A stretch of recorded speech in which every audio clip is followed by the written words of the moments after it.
Saudara-saudari yang terkasih, mari kita awali permenungan kita pagi ini, Senin 8 Juni 2020, Pekan Biasa ke-10, dengan tanda kemenangan Kristus, dalam nama Bapa dan Putra dan Roh Kudus. Amin. Tema renungan kita pagi ini adalah yang berbahagia. Matius pasal 5 ayat 1 sampai dengan 12. Konsep tentang kebahagiaan tidak sama bagi semua orang atau semua keluarga. Ada yang merasa bahagia tinggal di rumah sederhana, makan tempe atau tahu, berpakaian biasa saja, merias wajah seadanya. Tapi ada yang merasa bahagia jika rumahnya besar mewah, pakaian bermerek, banyak perhiasan, mobil mewah, dan seterusnya. Perbedaan itu sebenarnya terletak pada cara kita menikmati hidup kita.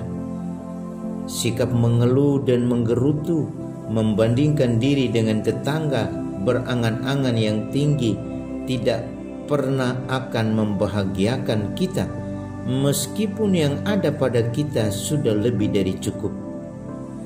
Dengan kata lain, kebahagiaan itu menyentuh energi batin kita. Cara kita mensyukuri segala rahmat Tuhan, itulah sesungguhnya kebahagiaan. Mungkin saja di mata orang lain kita kurang bahagia, namun kita mengalami kebahagiaan batin dan bersuka cita dengan hidup kita. Saat kebahagiaan yang demikian kita nikmati, kita tidak pernah akan merasa iri, dengki dengan orang lain. Kita akan membangun kehidupan bersama dengan sesama tanpa ragu dan tanpa canggung. Konsep kebahagiaan manusia seringkali berbeda dengan kebahagiaan yang dikehendaki Tuhan. Sebab bagi Tuhan, orang yang berbahagia itu adalah mereka yang miskin di hadapan Allah, lemah lembut, yang suci hatinya, yang membawa damai bagi orang lain, yang mencari dan membela kebenaran meskipun harus menanggung derita, murah hati, dan bertahan dalam penderitaan karena nama Tuhan.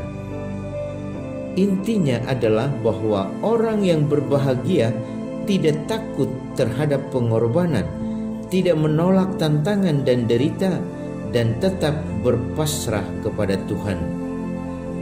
Mengejar kebahagiaan fisik semata tidak akan menjadikan kita sebagai orang yang berbahagia, karena yang fisik gampang berubah dan gampang dimakan ngengat dan rayap.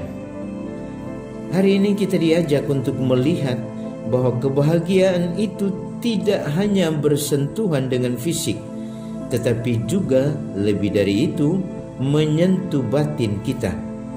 Seorang cacat bisa saja sangat berbahagia karena dia menerima hidupnya dengan senang hati dan menghidupi hidupnya itu dengan kerendahan hati. Maka jangan mengejar kebahagiaan karena cemburu dan iri pada orang lain, tetapi nikmatilah hidup dengan tetap berpasrah kepada Tuhan. Kita bercermin pada Sang Sabda yang mengatakan, "Berbahagialah orang yang miskin di hadapan Allah, karena merekalah yang empunya kerajaan surga." Matius pasal 5 ayat 3.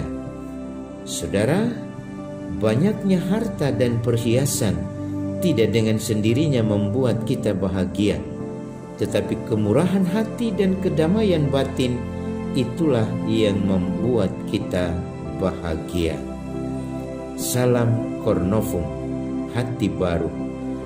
Dia yang senantiasa menunjuk jalan kebahagiaan bagi kita, senantiasa memberkati kita semua, dalam nama Bapa dan Putra dan Roh Kudus.